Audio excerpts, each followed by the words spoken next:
Hey everybody, welcome to Jim and Eddie Talk Shit. I'm Jim Jeffries. We're just about to start the episode, but before we do... Just wanted to tell you, we've got sponsors now. AdamandEve.com! AdamandEve.com. It's the best place to go to get anything you need for sex stuff. Jim's an expert on this. I have indulged in sex toys over the years, not as much as our good friend here, Lalit. Lalit, you like your sex toys? Lalit, I love them. And you like AdamandEve.com, right? Yes. AdamandEve.com, what they're doing for our listeners. You guys can help us out. Go to AdamandEve.com for a limited time only. You get 50% off just about any item. When you select your one item at 50% off, you'll also receive 3 free DVDs. 3 porns. Yeah. Plus, I'm glad that you stipulated they were porn. Yeah.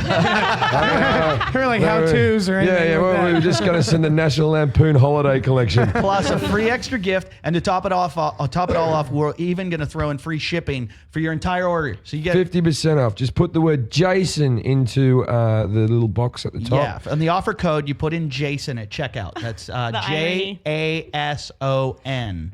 Not spelled RETARD as we spell it. No, just put in Jason, and you're going to do that, and then you'll get 3 free DVDs, a free extra gift, and free shipping. So just use the offer code JASON at AdamandEve.com. Two douchebags on a couch. One's an asshole, one's a grouch. And relentless, all their mouths. Jim and Eddie. Talk shit, Jim and Eddie. Hey everybody, welcome to Talking Shit with Jim Jeffries and Eddie Ift. I am Eddie Ift. We are here at the Rape Cottage. Jim is with me on the couch. Say hi. Hello. Jim. We've got Machete, our engineer. We've got Lalit here, our we don't know what she is, and Jason. Hi. Jason. And we have a wonderful guest, Mr. Mark Maron, probably one of the top podcasts in the world. I'm glad we got him in a good mood day. I'll fucking relax. Yeah, dude, I'm very I've been, not all of us are on this fucking European schedule where you work a month and take a year off. No one knows who he is in the States. He goes to fucking Europe for 2 months and makes a year's worth of money and sits here and goes to the beach and has the right to judge my disposition, you cunt. Am I a legend yet? Because I've been getting that as a stand-up, which just means he's not dead yet. A legend. I believe you're a legend when you stop using a photograph of yourself and you go for cartoon. Your face is so recognizable, you've gone for a cartoon. We're not at that stage. If we put a cartoon of us, no one would fucking know. They'd go, who's the pale guy with the rat? And I've often wondered about that, why you put the picture on the WTF thing, the cartoon instead. I don't know, but I think it was some sort of weird stroke of genius. That guy, I had a dude who was a fan who did a painting of me that I had laying around, this guy Nathan Smith in Seattle. And I said, can you make a logo out of this? And he said, yes. And he created that weird turquoise blue logo. That was just impulse. It was not any I wasn't some branding genius who sat and labored anything. It does pop though, because everyone else is just a photo, and that blue you can see. I know, it's amazing. I really think that initially it got us a lot of people listening. It was just some sort of impulsive stroke of wizardry by this kid in Seattle. He lives here now. You also had a big following coming from not just your comedy, but the what were you doing? Fresh Air? What was the What was that? What's your name again? Oh, fuck off, Eddie. I remember you when you started, right? You're like some sort of fucking puppy that used to come around real comedy clubs going, "When's my turn?" And then all of a sudden you went to Europe and supposedly have a career there. Anyways, it was Australia. He doesn't have a career in Europe. I'm sorry. I was just in Australia with him. They weren't saying that great of things. But geez, you come to my house and you just start off being a cunt. Thanks, Mark. Who's the one who didn't do his research and claimed I was on Fresh Air? Like, what was the thing you were on? The Fresh Air is a show hosted by Terry Gross, an interview show. I was on Air America for Air a couple America, years. same thing. Air was in there. I got Air right. But to answer your question, I don't think I pulled a lot of people over from that. I think that I was doing primarily partisan political talk with very much a comedy show, but it was political. And I think once I disassociated myself from political partisan talk, I think there was probably a couple thousand people that were on board and into me. I don't know how many I held on to, but certainly they loved that show I did on Air America. And I think there was a few, but it's nothing. I wouldn't call it the thing that pushed the thing over the top. Okay. I'm sorry. Am I being defensive? No. Do you want me to be funny? I didn't mean to hurt your feelings. I don't want you. You know what? I just got off a plane. I ran over here. I just got off a plane as well. I just flew in from New York. He was probably on your phone. I have some exciting news for everyone though that I've been waiting to share for a few days. I think I told you already. Are you pregnant? No, more exciting than that. He doesn't have AIDS. During the Chicago Comedy Festival in June, I'll be throwing the first pitch at Wrigley Field. Really? Which is exciting, but the worst thing is I've never physically thrown a baseball. And I will say, In my entire life. I have played softball with him, and I figured Jim being, as It's not going to be enough. crass It's not and going to be cap- enough that I'm going to walk out that field and no one knows who the fuck I am. But I'm also going to fuck it up. Yeah. You would, I can help you you with would that. think he's an athlete. You would think he's an athlete. Looking at him, he's do you think- atrocious. In what way would you think he's an athlete? I look He's like got an Babe Ruth. I have a attitude Babe and Ruth he- physique. Oh, is that about what it me. is? Yeah, that's so you're good athletic. for one shot? Well, you got your shot. You got one pitch. I look like a bowler. but he will throw a baseball like a girl. It's going to be Well, hilarious. you got time. I You know, got time. Get Eddie out there. I got my Ernie Banks signed baseball. I'm going to chuck that around somewhere. Get Eddie out there with a mitt and work it out. He won't help me. I'll get Jason. Yeah, I'll to help you. Now, Hey, buddy. How you doing? Jason, All right. meet Mark Jason. Nice to meet you. Hi, good to meet you. Jason's just a guy that slept on our couch for many, many months, and he was never intended to be on the podcast. But we He's a let him in. stray? Are you saying he's a stray? He's worse than Pretty he's much. worse than Sorry, a stray. I'm getting up. I got to find my nicotine lozenges if we're going to get anything that's. Do you want a cigarette? That probably works better. No, you know what? If I was doing the cigarettes, I don't even have them. Yeah, no, I haven't had a cigarette in like 10 years, and I'm on You're still on lozenges 10 years later. I'm on the lozenges to get off the gum, and then some days I throw a patch on if I'm really feeling adventurous. What's after these? What are you working down to?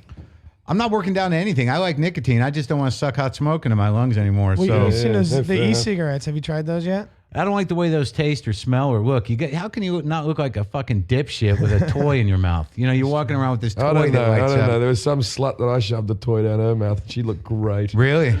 I made Did she that have up. an electronic cigarette in her mouth when you shoved your toy into her mouth? Jason just looked more hurt than I did when Mark just did that. What? Did what? You don't know. He's very. He likes electronic cigarettes? He's a. No, pup- I haven't tried them yet. I want to though. I found that I You tried. don't smoke. Yes, I do. Yeah, he does. When do you smoke No, he cigarettes? does. I started smoking at about a year ago. I started smoking.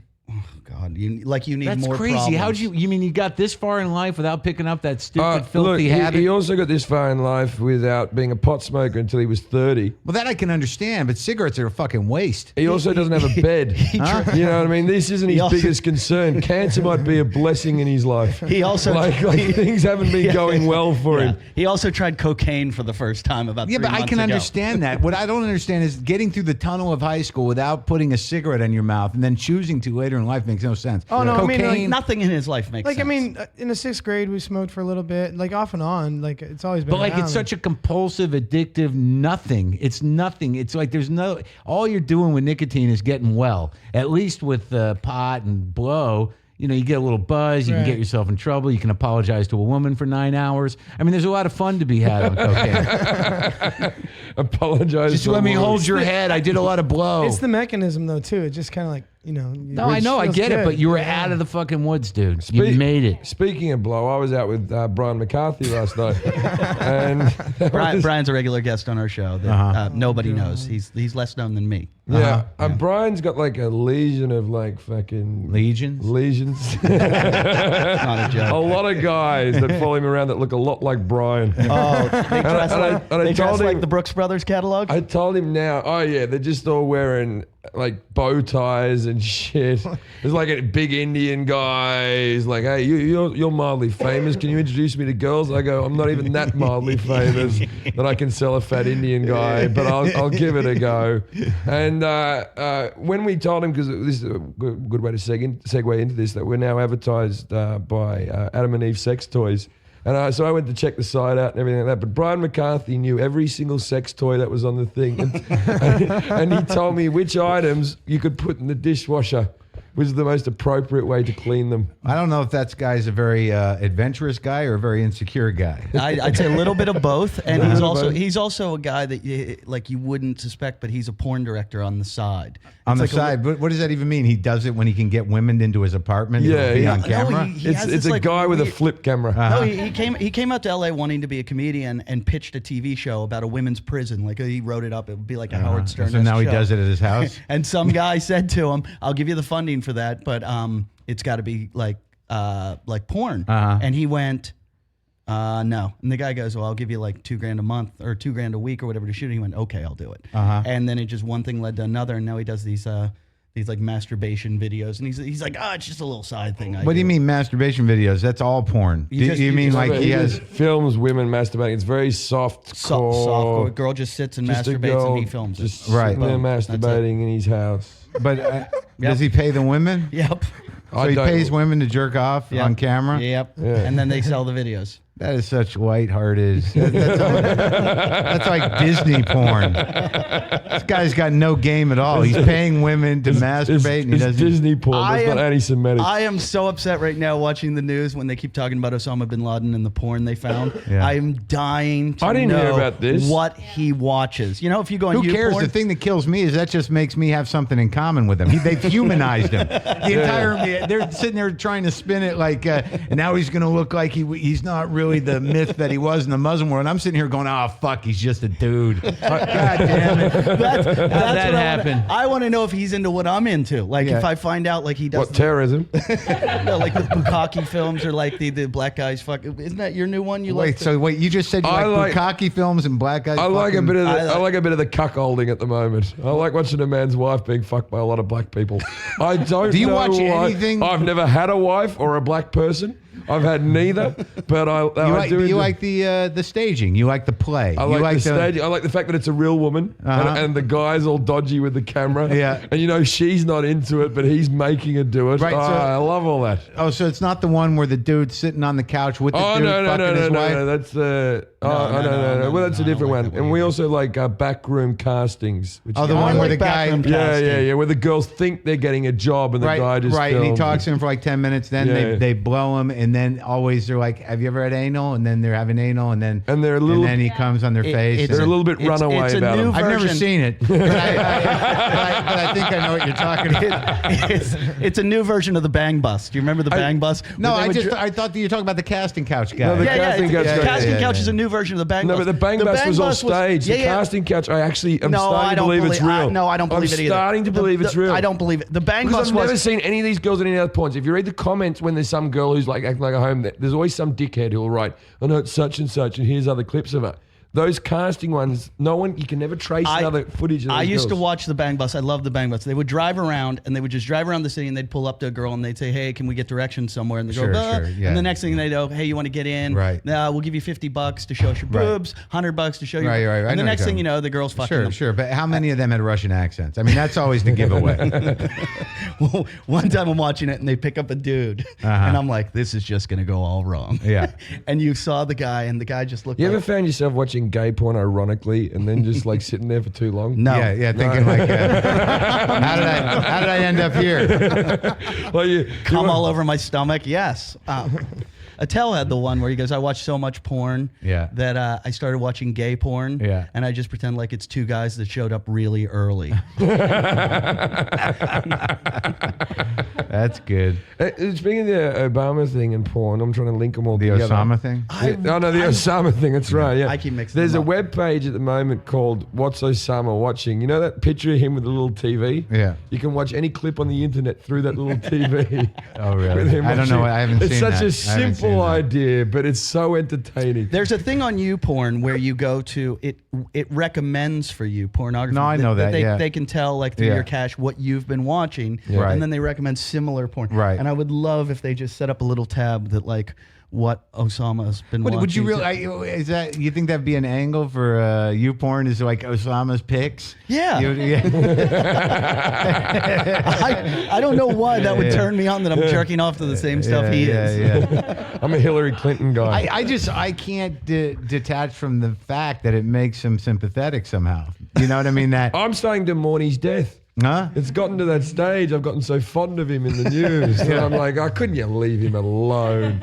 Shooting in his face. I don't even want to see the picture The anymore. dude was washed Keep up. the picture. He was washed Yeah, up. I know, it When you was see done. that picture of him in front of that little TV What was he plotting? What was his next big scheme? He had a 13-inch black and white that The, he used the to weird watch. thing about him, he was he's a Western educated trust fund kid Yeah. who was lost and then decided to turn to learn how to fight, and he went to Afghanistan, became this horrendous person who designed 9/11. But then after all is said and done, he's just a has-been. He's just a figurehead, and now he's just alone. He's like Elvis. He's sitting there taking herbal Viagra, jerking off to porn, eating peanut butter and bacon sandwiches. He's lucky he didn't die in a toilet. Didn't he have, He was like an angry rich kid, though. If you look at what happened with him, his family, when I went over to the Middle East, everything you see is Bin Laden construction. Bin Laden. They did it all. And he was, what was he? He was like the 54th son or 20. No, they say he was No, he was 17th 17th or of 52. 24th. Of 52. They're not sons. sure if he was 17th 52 or children. 24. But That's a hard place to be in the middle. Yeah. But the fact that Middle child they don't- syndrome. Very difficult. And Like, at you least don't you'd have even know which company in one. that family, though. You'd Imagine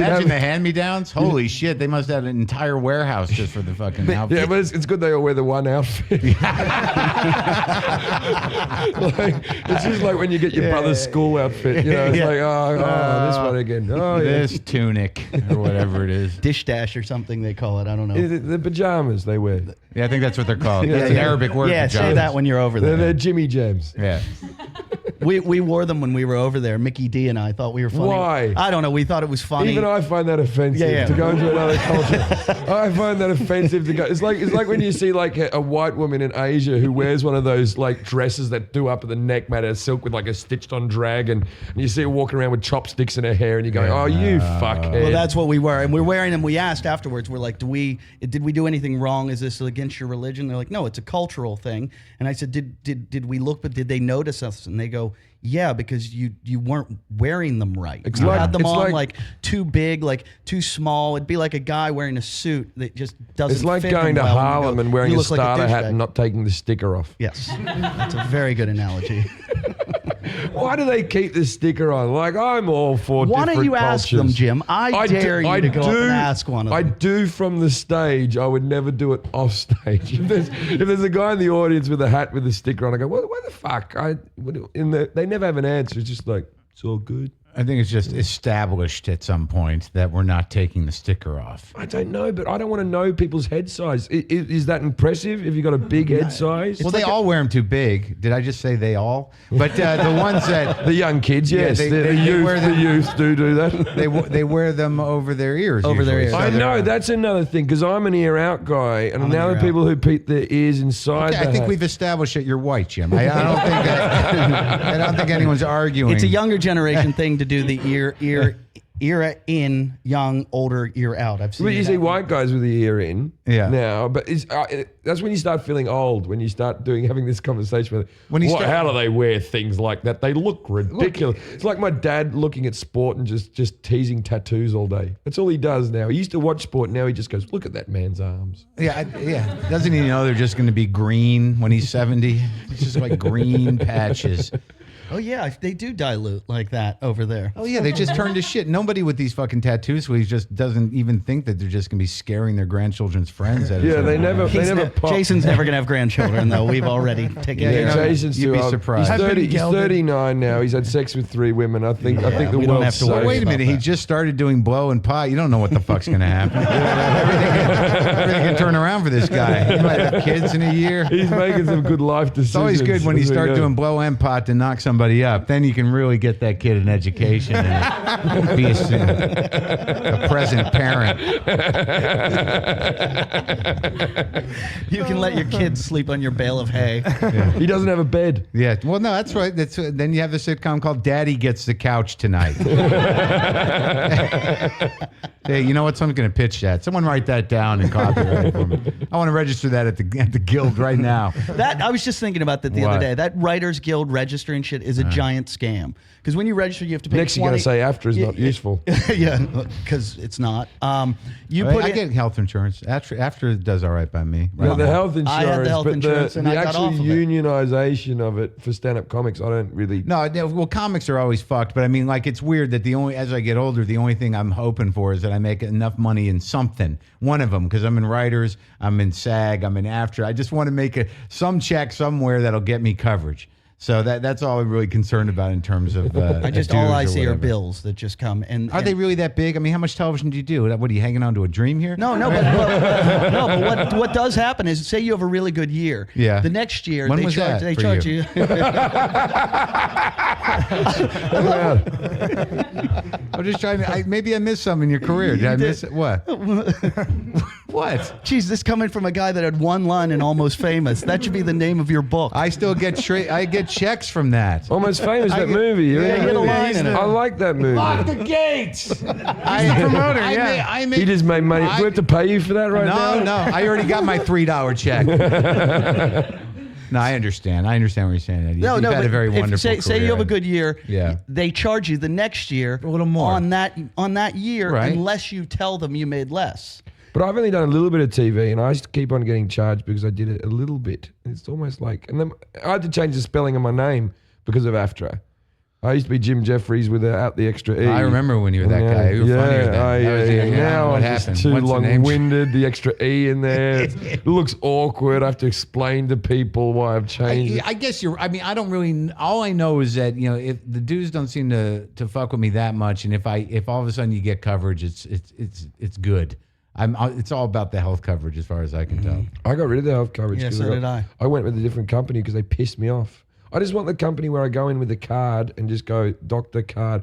After it kept on going, we need to see confirmation that you don't have other health insurance. I'm like, why would I have it twice? Yeah. It was just so much mail and postage. And Holy I just, shit! Wait, I don't even understand this. You had to mail one letter. I hate going to the post office. Mark, you don't know who If you're talking you to. don't right? even understand how much I hate going to the post office. It's Jason- like I would rather do you know throw that- my stuff away than sell it on eBay because the effort that would be involved in packaging it up and sending it to somebody. But we have mailboxes here. Are you not familiar? No. They don't have those in I Australia. actually like going to the post office. They have I the go- Kangaroo Express that takes all their mail. I was just in Australia. I was very surprised. Did you like the women? How I sophisticated it is? Well, I mean, Melbourne, I thought was great. It was great. Great Did you like the audiences. women? I find them leathery. Well, I Rough didn't. hands. I didn't really go out into the wilderness of the Australian women, but from what I could tell, they looked. Some of them looked a bit hard. Is that what Yeah, they like sport. They pride themselves that they can drink as much as And you. they can swear really well. they all look like aging tennis pros. And they all go up at the end. Yeah. And what are you up to, Mark? It was great seeing the show. Yeah. I've lost that over the years. Yeah. Have you? And A little bit, they're a little bit. very Still, nice until you piss them off, and then the fucking hell, fucking cunt. Yeah. They will all say cunt. I had a when- good time there. I really, 2 weeks was enough, but I had a good time there. What city did you really like? I was just in Melbourne, and I've been in Sydney for 2 weeks, and I thought that was pretty nice too. I but think Sydney's a smash. Well, I grew up in Sydney. I really like Sydney. Melbourne was great though. The food was good. I ran into you one night. That was it. That's we were right. there for And 2 then weeks. you and did that thing you always do. You made it uncomfortable very quickly, and that was the end of it. I mean, Like two guys who showed up on a porn set too early. but I'm not taken. I just picture Eddie bent over right now with you going, "Who has the bigger podcast?" I get benefits from mine. No, you don't. Jason's starting a podcast union. Really? Finally, someone to ruin it before the corporates do. Jason, when's the last time you got benefits? Yeah, exactly. Probably 4 years ago. Yeah, What about all your free T-shirts? Yeah, that's the only benefit right now. That's going yeah. That's good. That'll stop the blood. If you wear enough of them, like a tourniquet. Direct pressure. Sure, man. Do you see? Okay, you see the lovely Elite there? Yeah. Right. Yeah. He once made out with Elite. That's the highlight. Was that a of his life. dare? Who did he have blow? What was We've asked all these questions. Elite doesn't quite have an answer. She says happens. She says something like charity. There's And some. last week in the chair, She you're was in, having a weird moment of low self-esteem. and she's a therapist, Mark. You would enjoy this. She's a professional therapist, and she sits here with us. And last week gave Jason a lap dance. She works in drug rehab. That was used to be a big thing. She worked in drug rehab for many years. And what did she do for Jason's birthday? Made him pot fucking Rice Krispies. Yeah. Well, she knows that if somebody's still active, there's nothing you can really Well, do. you know, yeah, and They have to hit rock bottom and before she can help. exactly. She shields herself by saying, "We'll drug the kid up, and then he'll eventually end up in rehab." Yeah, help where he him out. belongs or something like that. Facilitate his bottom. That's called marriage. But you Just wanna can't get him there quicker. You can't OD on pot though. Yeah, but the No, thing you is, can though. You'll become retarded. It's very here's what happens. Here's what a pot OD looks like. Is that one day you say, I'm going to write this screenplay, and then 40 years later, you're saying the exact same thing. I do that without pot. No, I know. That's why you've been exiled to The thing is with Australia. the thing is with Jason. Every now and again, I go, I think he's hit rock bottom, and then like a week later, I go, I didn't think he could go further. That's one of the greatest jokes of all times was this guy, Dan Vitale. He was a stand-up in New York. He had a shot at SNL, and like everything got away from him. He fucked everything up. Right. And he used to do this joke. He used to say, folks, I hit bottom. But I got to be honest with you. When you hit bottom, when you really hit bottom, you'd be amazed at just how much give that floor has. He's a fucking genius, that guy. Dan Vitale, I don't even remember him. He's a friend of Colin Quinn's. I don't want to fuck this story up, but he became a cast member on SNL. They hired him, and then he just fucking went on a cocaine booze bender. And these Like are that night? these are the same people who employed John Belushi and Chris Farley. Yeah, imagine And that. then this Well, he was guy- one of those guys, and then for years he was struggling to get his stand-up act back, and he had a really great presence. He used to his opening line used to be like, I don't think we're gonna get along. And he'd say that to the audience right away.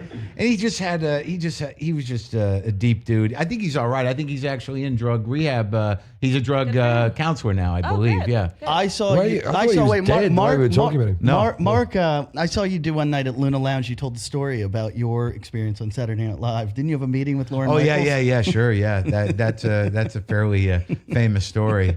I think he just brought me up there to teach me a lesson, to be honest with you. Because we were doing Luna Lounge, which was this big scene down below 14th Street, the Lower East Side. It was the first sort of alternative comedy thing in New York, and it got written up in the New York Times. It took me years to put all this shit together. All right, and then all of a sudden, Marcy Klein, Lauren's, dick. Went scouting around, saw me, said maybe Lauren should see you. And then they had me do the comic strip, and he came out and saw me. Then they had me do a screen test at 30 Rock. Was this for you to do Weekend Update? I think so, but in retrospect, who knows? So I go through all these hoops, and I get the meeting, and I remember I'm sitting there waiting, and I was smoking pot, so I was high. I was waiting for Lauren Michaels to call me, and I was reading a book by Bruce Wagner called Force Majeure, which is a book about Hollywood. So I was having a hard time differentiating between the fiction in the book and what I was going through. And he brings me in after a couple hours, and I walk in. I just read, I wrote this out once. I hadn't looked at it in a long time, but it reminded me of what was going on. So I walk in, the head writer's there, Steve Higgins, and Lauren's doing something on the bookshelf, and he turns around, he looks at me, and I think the first thing he says, I don't know what you think you're doing down there below 14th Street, but it doesn't matter.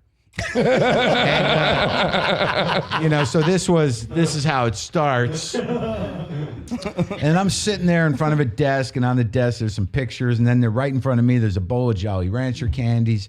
And it just gets real weird real quick. He starts with this weird zoo analogy. He says, comedians are like monkeys.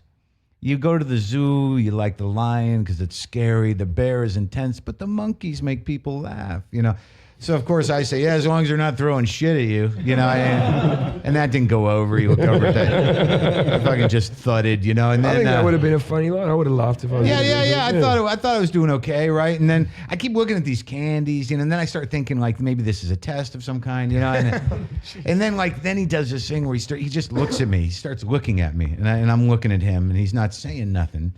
And it gets uncomfortable, and the writer doesn't know what's going on, and I'm just looking at Lauren, and and I don't know what to do. And he says, "You can tell a lot by looking in someone's eyes." So now I'm trying to exude star quality, And then I got uncomfortable, and then like I took a candy, and in my mind, I swear to God, as soon as I took that candy, he shot a look at the writer, and I felt like, fuck, I blew it. I failed the candy test. I don't even like Jolly Ranchers, but I got nervous, and I ate one, and that was it. I thought, yeah, I would have taken the candy as well. I thought that would have been a test that, like, he's assertive. He knows what he wants, and he takes it. Who the hell knows? But I think then I heard later that they were just using me to pressure Norm to re-up because Norm was balking on his contract. Who the hell knows? That's the only time I get a screen test is when they're trying to negotiate with someone else. Always. That's the only time. It's always like I had that with Win Ben Stein's Money, where they flew me all the way out here to test for it. Yeah. Just using me to tell Comedy Central how bad I was. Yeah. Like to go, oh, this is why we're hiring Jimmy's cousin. Yeah. They hired Sal, Jimmy's cousin, to take over, but they wanted to put him up against a bunch of comics. So like, well, we tried Eddie Ift. He was better than him. So they flew me all the way out here. I was all excited coming from New York. That's the same reason I take Jason to bars with me.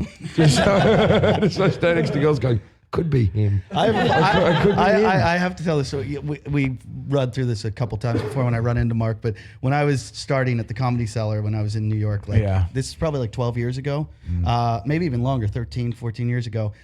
Mark was like the guy at the comedy club. It was like you and Todd Barry and Louie and Dave Attell. You were like all the guys doing the Comedy Cellar, and I just got in, and it's really, how hard it is to get in the Comedy Horrendous. Cellar. Yeah, it's very horrendous. It's the hardest. I don't even go in there anymore. I'm not in. No, she's so hard. She did not pass me till she saw my HBO special, and even now, like when I'm in New York, all I want to do is have some place to sit for the night and do a bunch of spots. I'll go in. I haven't been there in months, and she'll be like, "I gave you one spot at 1 o'clock on Saturday."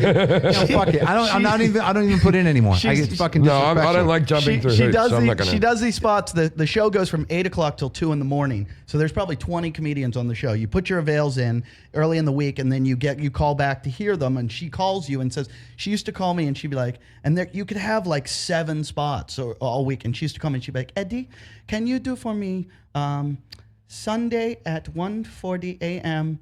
and nope, that's it. But with me, after a point, it's like disrespectful. I mean, what do I need it for? I mean, I can go to Brooklyn, I can do an hour at Union Hall, or I can do even with after you cross a certain point. It's like I'm not going to come to New York and only put in at her club to get 1 or 2 spots over the fucking weekend. The audiences are great. It's a great club. I do love working there, but I haven't walked in. It's all right. It's a hard room. Here's the story though. Back in the day, it's a great room. Back in the day, I probably got in a little too early, and I was young. Who the hell can judge that? And so I think any gigs you've got now are a bit too early, to be honest with you. Yeah, and we're all waiting for you to come into your own. Thanks, Mark. Thanks for being patient. I've had phone calls from Australia saying you came over a bit early. Did they really call you? No, my mum just saw you on TV and said, "You live with this guy? You're too good for that." And I go, and he has the big room. No. So here's the story. So Mark, everyone's partying upstairs because there's a restaurant upstairs. The comedy club's down below. Somehow, Mark, this is back when you used to drink and use drugs a little bit, and you said to me, "Come downstairs." And the downstairs is where the bathroom was. So after the shows, it was like empty, dark, and you had to walk through this like dark room to get to the bathroom. I don't even know if I know this story. I thought I knew this. So we're walking. He takes me downstairs. Does it involve you two in a bathroom? No. Close. Mark pulls me downstairs and goes, "Hey, I just want to let you know things are going well for you. You got in here, you're starting to do some stuff, you're getting known over town, you're getting some success, people like you might be successful, things might work out for you, but I just want you to know one thing. I'm not on board." And then he walked away. You've never forgotten that. Awesome. And you've never gotten on board. I'm a man of principle.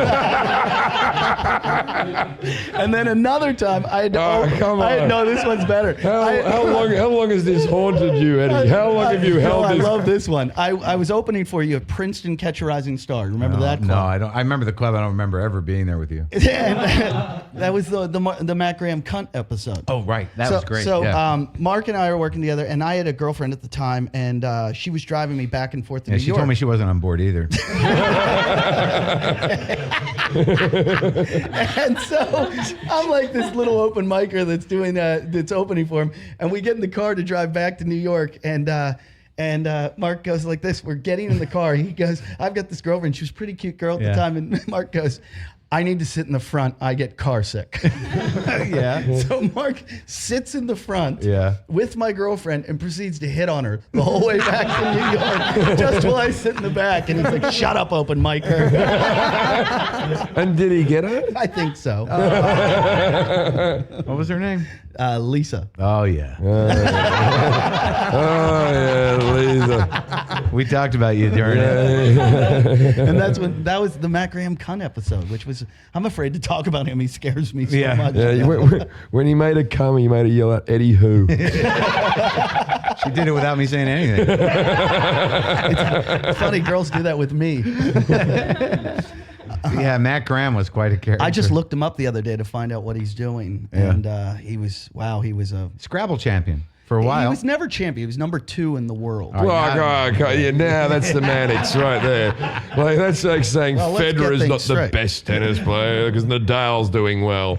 No, that's a good Yeah, Scrabble player. He was a number 2 Scrabble player, and he was an amazing joke He'd writer. use all of his letters at once on several occasions. He wrote for Colin on SNL. He wrote for Conan for a while. He wrote. I for some started other with shows. him. He was in Boston when I started. He had some great jokes. Yeah, he does have great jokes. but Oh, what was that? What was that one? Roommates. I woke up this morning. There was hair on the sink, hair in the tub, hair on the floor, and I said, "Hey, Bob, you're hanging on to a dream with this chemotherapy." My favorite was the one he said. He said there's a thing called stigmata where people get so religious Yeah. they believe that they have the wounds of Christ Yeah. on their hands. And he goes, and I thought I had that until I found out that Heineken's weren't twist offs. But he was this amazing joke writer and Scrabble player. There's the greatest moment. I used to live in this house with this guy, Bill Wilson. Used to have this house out in the shitty part of Cambridge, and it was sort of like a comics house. Like everybody sort of ended up there at one point or another. Kinda and like I was, I was sort of out because I'd broken up with my girlfriend, so I was living there. I would sleep on the couch, or if Dave Cross wasn't home and he was sleeping in his girlfriend, I'd sleep in his room. And Matt Graham was living there, and there was this guy Carl living there. Now Carl was this boozer, and he ended up in a mental hospital, And he was a great guy, but I just remember there was this one moment where Matt Graham was sitting on the couch and they were all doing the crossword puzzle or something. And I just said, Carl had been gone for about a month. So I said, hey, does anyone know when, is Carl ever going to get out? And Matt just says, not unless Chief can lift the sink.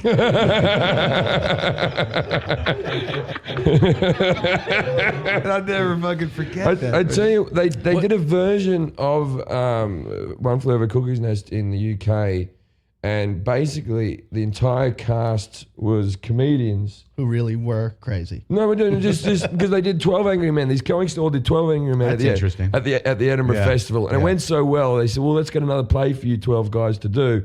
And then they did One Flew Over Cuckoo's Nest, but they needed someone to play the main character, so they bring in Christian Slater. I remember that. Comes over to do it. So everyone Do McMurphy? Yeah. So Yeah. now everyone's like mates. Everyone in the comedy like everyone's best friend is Christian Slater. Oh, yeah, all of of a course, sudden, yeah. but they couldn't get a guy to play the Indian out of the comics. So there's one guy called, I forgot his name, but he's an Irish comic, and he's about 6'8", but he's Irish. Who was it? I've forgotten his name, Brian or David. O'Doherty. O'Doherty or Sullivan. something. Yeah, or Something like that, no, probably. But he's like 6'8". So there was the tallest comic on the circuit. Yeah. And they just blacked him up. Oh.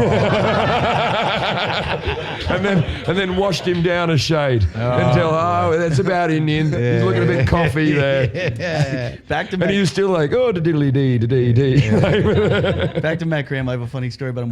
One time he went to meet a girl at a bar. She was a bartender, and he didn't tell me. He said, "Can you meet me at this bar? Yeah. I don't have very good social skills, and I want to like kind of hit on this girl. Can you help me out? Blah blah blah." So I go to meet him at the bar down on Bleecker Street in New York, and I sit down and have a beer with him, and I can tell which girl it is, and he's kind of flirting with her a bit.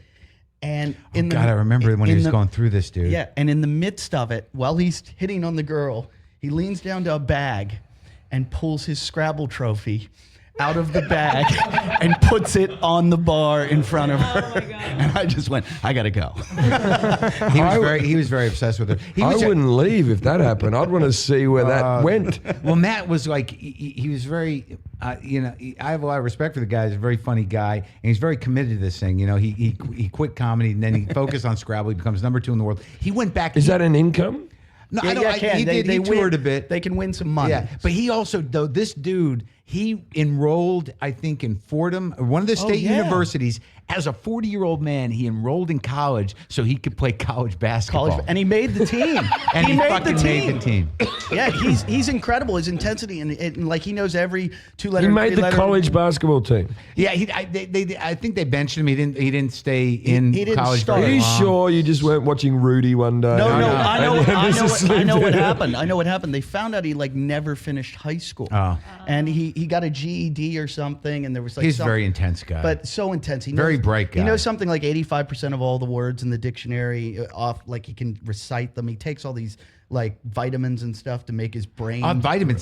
He had a duffel bag of vitamins. He was taking vitamins every 30 seconds. He was on a timer, dude. That guy was the most obsessive dude I ever met in my life. When I drove him to Catch a Rising Star for that gig, he had this fucking duffel bag, and every 15 minutes he's like, "No, I got to take these magnesiums." And then 10 minutes later, "No, it's time for the cranberry pills." He or would whatever drink the fuck. GHB, which Was is a he, date rape drug. He would take it so that he would sleep soundly, so that his brain would grow. And that's the night he used to try to piss off the Don't audience. look at you just said that, and Jason just a thing went off in his head like a ting. I can take date rape drinks, and maybe if I feed one to the lead, it'll be helping her brain. You know, it's funny. If you got the date rape drug, nobody would rape you. I posted an interview with Steve Byrne today, and he tells his side of Living with me. No, of the Dane Cook essence stealing. Oh, really? For the first time ever, he tells his side of it, and he'd been holding on to it for years. He was living here when that happened. Yeah. Steve was my roommate. And, What the hell is Moshe Kasher doing here? We're He's on replacing the next you. episode. We wanted. What's it? Is it Jew Day? We wanted. We wanted your younger version. It's Jew, Fucking shake these it's guys. Jew Day. Yeah, This is fucking Steve lived here when that upstarts. happened. And I remember when he went to meet Dane that night to have the talk. Yeah, no, he told it to, and I'm just wondering what I'm waiting for that call from, the message on my phone. Mark, it's Dane Cook. You know when you're listening to a listened to it. podcast, you listen to a podcast, you don't just listen, you put your earphones on. Yeah, Yeah. And you can when he talks. He called me once. When he wanted to be on the podcast, and I was in San Francisco walking down the street, and I got that Mark. It's Dane Cook, and I'm like, "You talk like this all the time? Are you pacing when you're doing this?" But I mean, it wasn't directed as a response or anything. Steve wanted to be on the show. We talked about other stuff for like a half an hour, but he decided he wanted to talk about it, and it's pretty intense. That's all. All right, well, listen. Well, that's a good plug Not a for your plug. show, though. I'd like to have an hour of power on this one. Yeah, we should have What an does hour that power. mean? What It's is a that? section out. Explain what happened. Hour of power. What happens is I went to quit the podcast because it was just The band was going to break up. Yeah, I was going to quit because I had to go to the post office and send something. There was something went on like that. Sure. And Tough so life. and so Jason, because it was getting too stressful to come downstairs. And Yeah. Anyway, so Jason said, "Oh well, if we quit the podcast," he goes, "I'll just start up my own podcast." Mm-hmm. Because even though we drew in the audience, he said that he was the talent. And each week we He endeavored hasn't to said anything. Exactly. Exactly. He's very intimidated by This you. is like a minimalist podcast. He's very intimidated. So what we do now? Sometimes he never shuts the fuck up. Is that true? Yeah. Oh my Oh, god. sometimes if he's Jim wanted to drunk or punch he's him in on the face pot. last The other week. week I was just like, shut up. Like if he takes too much pot, but he's clean today, which is good. But like, so what we do is, He was excited about you coming, weren't you? Yeah. yeah. Has it worked out? Yeah. Okay. So if we have a thing called Hour of Power where we see how long you can interview the guest without it all falling to bits, and we just stay out of the show. So, ladies and gentlemen, it's time for Hour of Power. Hello and welcome to this episode of the Hour of Power, episode number 30. Are we on number 30 now? You've done All right. 4 of these. Don't But cut him off. we're in episode It's number. his show, No, it's all Eddie. right. It's all right. That's just part of it. Today we're with Mark Maron, and It's the first time you've He known got a his guest name. name. Yeah. He usually doesn't know their name. I'm actually. You look like my Uncle Billy. Actually, it's kind of funny. You're just like my Uncle Billy. That's is kind of that why your- I've been kind of quiet. Oh, is that your opening question? No, or- no, no. Actually, no. I'm not sure how to respond. We you were want to talking call me about. uncle? Do you want to? Well, actually, we're Facebook listed as uncles and something like that. Okay. I don't know. That If wasn't you much want that. decision. No. Do you want to do is Actually, it part of a psychological exercise? You want to do a transference thing where I am your Uncle Billy? Is there something you want to say to Uncle Billy? Did Uncle No. Billy do something to? No, Okay, we don't. good. Do All that. right. No. Actually, I read some stuff about you. I listened to a couple of shows, and the reason I started smoking, like we were talking about this earlier in the Yeah. show, is I actually picked it up as a habit when my wife and I broke up. Mm-hmm. And for me, I noticed that you're doing a show Mm-hmm. about that breakup. I did a show not long ago called "Scorching the Earth," which was Right. fueled by spite of my ex-wife leaving me. And I find that you did the right thing. It's always good when somebody hurts you to hurt yourself more, because then somehow or another you win in some fucked up Right, way. well, I mean, you can't yeah. hurt me. I already fucked myself up. so I understand your logic. So yeah, there. that was kind of like part of why that is. But I've also found I don't know if that was like part of why you're fueled creatively. Like you got a show. I mean, you put work out.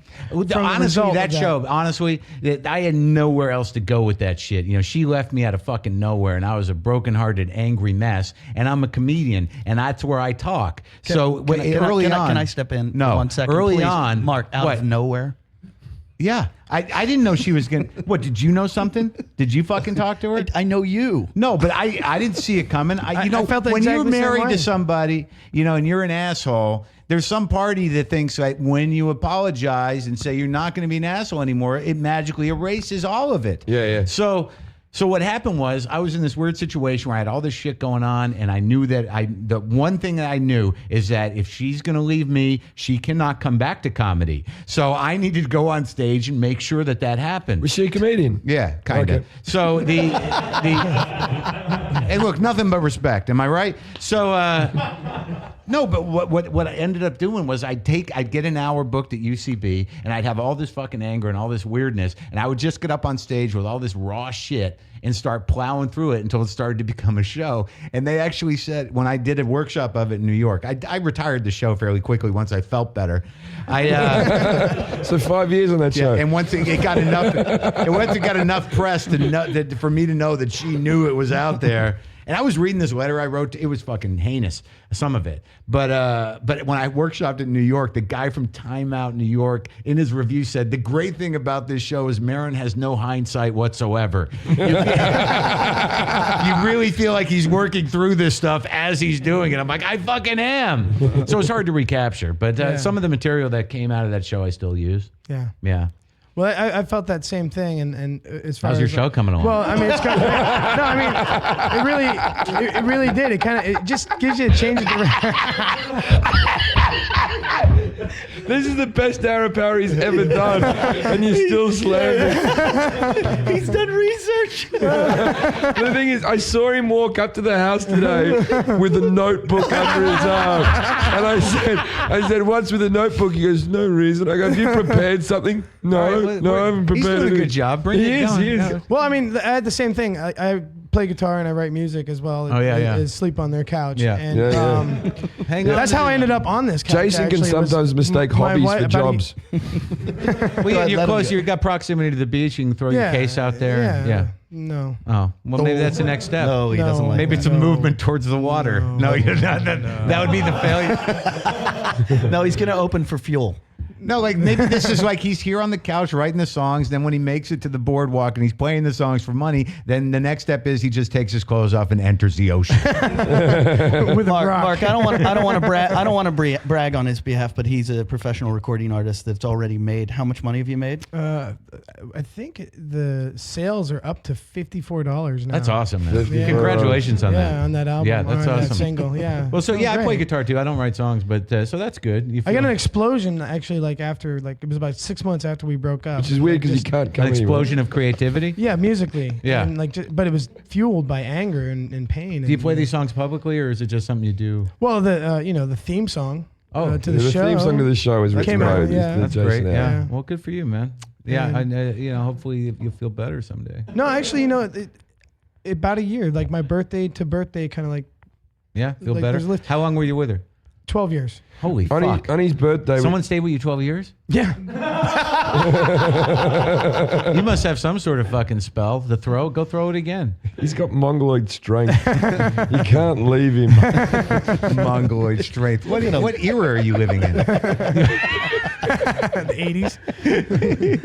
80s. She was his wife was a lesbian who only let him have sex with her when there was another girl there, and then she left him for a guy. Well, I don't know if she left me for a guy, but she's with a guy. I went out with my first serious girlfriend was a lesbian, and there's that weird, because I'm so self-involved. There's that moment when you get dumped for a woman where you think like, either she was that way all along, or I literally turned her off to an entire gender, and there's some pride in that. I was once walking down the street with a girl who I'd started seeing, and this guy on the street yelled out, "Oi, bull dyke," with the hot chick, and she was just so happy to get the compliment. Yeah. That I said, "Don't you think you should be offended on my behalf?" Yeah. She goes, "Oh, you wear a plaid shirt everywhere you go, and you have tits." Yeah.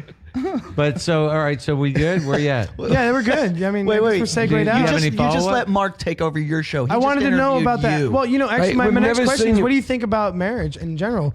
Like, do you think it is an antiquated institution? that or all is it still about? valid? Would you consider being remarried ever again? Or Look, the reason I married the second wife, I left the first wife for the second one. The reason I married the first one because I didn't know how to break up with her, and that's not a good reason to marry somebody, right? So and then I left her for this second one, and then the reason I married that one was so I wouldn't lose her. I think that then neither one of those worked out. But do I still believe marriage is good? I don't. The fucked up thing is, dude, if you can't trust people, nothing's gonna stop that from fucking everything Right. up. So just the fact that you marry somebody, it doesn't mean it's gonna guarantee fucking anything. Right. So I'll do it again. But your parents were happily married, weren't they, Jason? Well, they stayed together. my mom was married 3 times. Really? Before you did? Well, no, the guy. This is her third husband. The guy that's my dad now. Did all three guys have a midget fetish? I would imagine. So who were the first two guys? The first guy. Really? Yeah. Hang on, Mom's a we- dwarf? we're The first hearing- guy I don't know about. No. Yeah, she's officially a dwarf. Well, she's 4'11".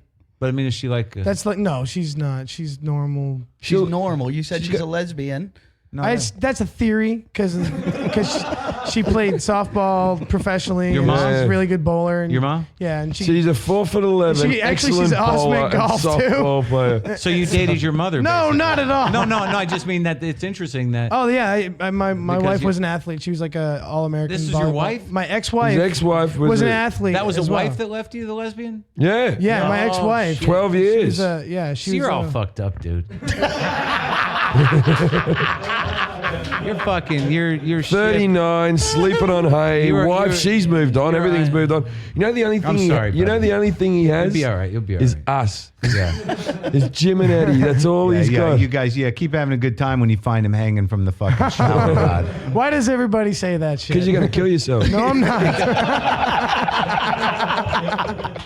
That's what the first, like, when I was living here, Jim said to me one day, he's like, every time I go on the road, I come back, I expect to find you dead. And he said one time that scared me. He told my girlfriend, he said, Frankenstein killed his creator. Wow. You guys got something really unhealthy going on here. We just hope he kills himself before he kills I us. want to see you Yeah, do it's one awful. thing before we end the show. I've never seen you wrap up an hour of power. We've always taken over. How would you close it out, Jason? How would I close it out? Yeah. My guest has been Mark Maron. My guest has been Mark Maron. Thank you Thanks for for coming. listening And thanks to for the coming, Hour of Mark. Power. And now back to Eddie and Jim. That's your first full one you've ever done. Did you have a lot? Proud to be part of this. Did you have a moment. lot more questions? Yeah, you hit a lot of them. Yeah, I want to know. I want to know about Lorne Michaels. You hit that. The only thing.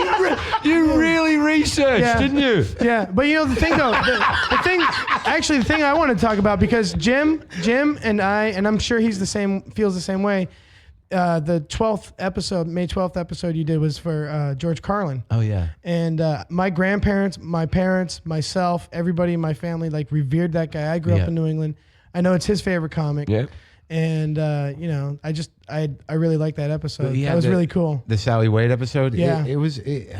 It came together just coincidentally that we were able to do it on his birthday, and I didn't really know what to expect. But the interesting thing about it is, she wrote this cute book, and it does show a side of George that none of us ever knew. But this was the woman he was with when he was being criticized the most for having gotten misanthropic and cranky and was not as good a comic as he was because he was too angry, is that he was in love for the first time, it seems, in his life, in his grown-up life. And so he had this whole world with her, and it got very emotional, and I was very happy about it. She was a little nervous initially because she came in planning to sort of have a regular kind of push the book interview, and I was very into engaging with her on that level. And after we did it, she was like, I don't know if I feel comfortable with where that went. And I said, it was beautiful. It was a great episode. It was beautiful. And I had to take that part and have it played for her so she would be okay with it, because she felt like it was very revealing. But I thought it really honored the guy. I felt good about it.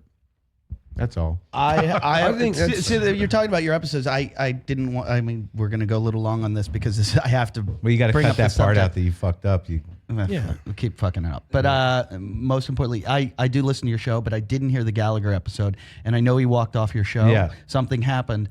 I have a very strange history with Gallagher myself. Sure. And I don't know how any history could be any different with that guy.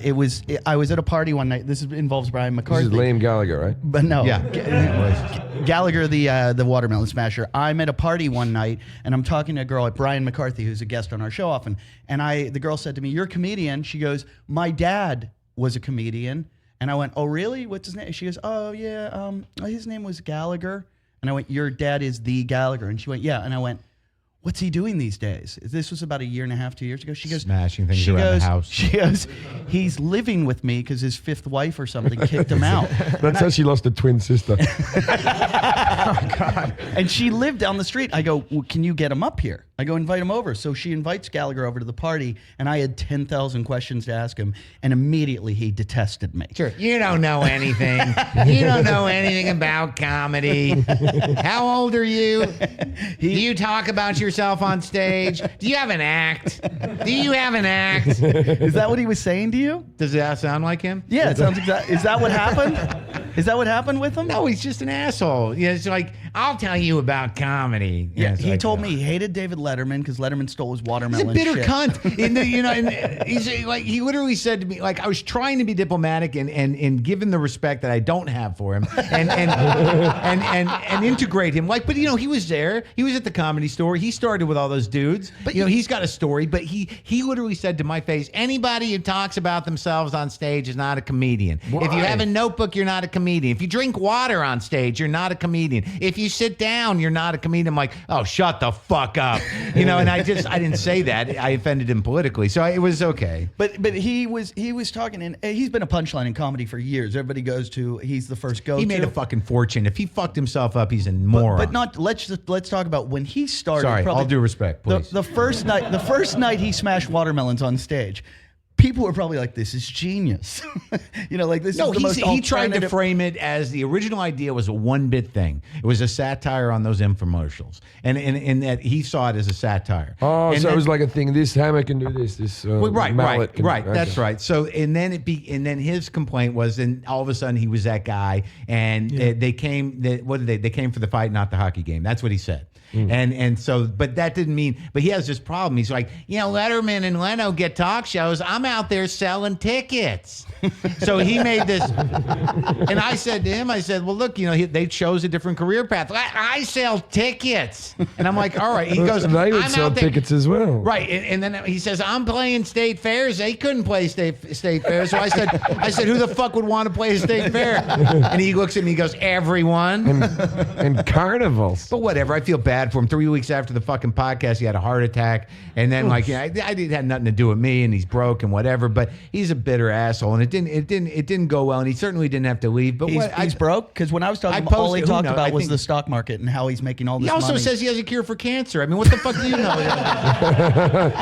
I tell you, watermelon can do a lot. I'm a big fan of watermelon. You smash it just right, that can fucking grow your hair Did you back. meet Sam Simmons in Australia at all? Did you get a chance to meet Sam? I don't know. Sam's their like alternative comic, and if you Google Sam Simmons right now and look at him, Google images, Yeah. look at Sam Simmons, Yeah. he looks identical to Gallagher.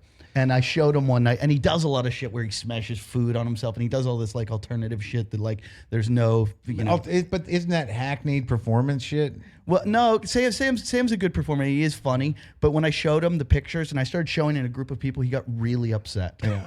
The thing about Gallagher, look, and I just want to say that you know the argument we had, I didn't have to post that episode.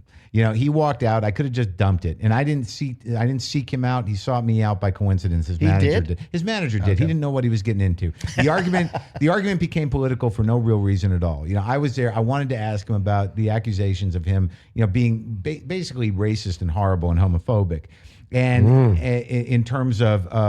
I'm glad you didn't research me before I came on the show. Can you please do that to Jim? No. But I'm only joking. No, but the thing is that he wouldn't take responsibility for it. Like just what you just said just then and got the laugh, you take responsibility for it. You know, it just became, you know, I got some flack from, you know, righties and people were like, you know, political correct police. I'm like, I don't care what anybody says. But when I asked him about these jokes, he goes, they're not even my jokes.